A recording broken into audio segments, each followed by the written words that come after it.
ನಮಸ್ಕಾರ. ಜೀನಿ ನ್ಯೂಸ್ ವೀಕ್ಷಕರಿಗೆ ಸ್ವಾಗತ. ಎಲ್ಲ ವೀಕ್ಷಕರಿಗೆ ನಮಸ್ಕಾರ. ನಾನು ಸಂಧ್ಯಾ. ಪ್ರತಿ ವಾಹನಕ್ಕೆ 200 ಲೀಟರ್ ಡೀಸೆಲ್ ಮಾರಾಟ ಮಿತಿಗೊಳಿಸಿದ ಕೇಂದ್ರ ಸರ್ಕಾರವು ಡೀಸೆಲ್ ಮಾರಾಟಕ್ಕೆ ಮಿತಿ ಹೇರುವುದು ಕಂಡುಬಂದಿದ್ದು, ಪೆಟ್ರೋಲ್ ಬಂಕ್ಗಳಲ್ಲಿ ಒಂದು ವಾಹನಕ್ಕೆ ದಿನಕ್ಕೆ 200 ಲೀಟರ್ ಡೀಸೆಲ್ ಖರೀದಿಗೆ ಮಿತಿ ನಿಗದಿಪಡಿಸಿರುವುದು ಕಂಡುಬಂದಿದೆ. ಇಂಧನ ಅಕ್ರಮ ದಾಸ್ತಾನು ಮತ್ತು ಕಾಳಸಂತೆಯಲ್ಲಿ ಮಾರಾಟವನ್ನು ತಡೆಯಲು ಈ ಕ್ರಮ ಕೈಗೊಳ್ಳಲಾಗಿದೆ ಎಂದು ಕೇಂದ್ರ ಸರ್ಕಾರ ತಿಳಿಸಿದೆ. ವಾಣಿಜ್ಯ, ಕೈಗಾರಿಕಾ ಮತ್ತು ಸಾಂಸ್ಥಿಕ ಗ್ರಾಹಕರು ಇನ್ಮುಂದೆ ರಿಟೇಲ್ ಬಂಕ್ಗಳಲ್ಲಿ ಡೀಸೆಲ್ ಖರೀದಿಸುವಂತಿಲ್ಲ ಎಂದು ತಿಳಿಸಿದ್ದು, ವಾಣಿಜ್ಯ ಉದ್ದೇಶಕ್ಕೆ ನಿಗದಿಪಡಿಸಿದ ಮಾರಾಟ ಕೇಂದ್ರಗಳಿಂದಲೇ ಇಂಧನ ಖರೀದಿಸಬೇಕು ಎಂದು ಸೂಚಿಸಿದೆ.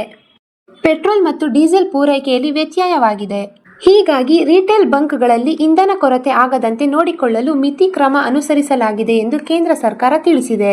ಪೆಟ್ರೋಲ್ ಪಂಪ್ಗಳಲ್ಲಿ ಡೀಸೆಲ್ ಲೀಟರ್ಗೆ 95.20 ರುಗಳಾಗಿದ್ದರೆ, ಬೃಹತ್ ಮಾರಾಟ ಕೇಂದ್ರಗಳಲ್ಲಿ ಈ ಬೆಲೆ 134.50 ರುಗೆ ಇದೆ.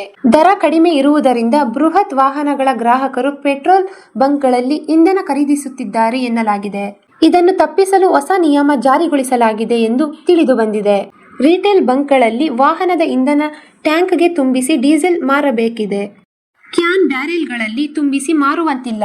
ಹೀಗಾಗಿ ಪೆಟ್ರೋಲಿಯಂ ಮತ್ತು ಸ್ಫೋಟಕ ಸುರಕ್ಷಿತ ಸಂಸ್ಥೆ ಅನುಮತಿಸಿದ ಕ್ಯಾನ್ನಲ್ಲಿ ಡೀಸೆಲ್ ಖರೀದಿಸಬಹುದು ಎಂದು ಸೂಚನೆಗಳು ತಿಳಿಸಿದೆ. ಮಧ್ಯಪ್ರಾಚ್ಯ ಯುದ್ಧದಿಂದ ಜಾಗತಿಕ ಮಟ್ಟದಲ್ಲಿ ತೈಲ ಬಿಕ್ಕಟ್ಟು ಉಂಟಾಗಿದೆ. ಈ ದಿನದ ನಿರಂತರ ಸುದ್ದಿಗಳಿಗಾಗಿ ವೀಕ್ಷಿಸುತ್ತಿರಿ ಜೀನಿ ನ್ಯೂಸ್. ನಮಸ್ಕಾರ.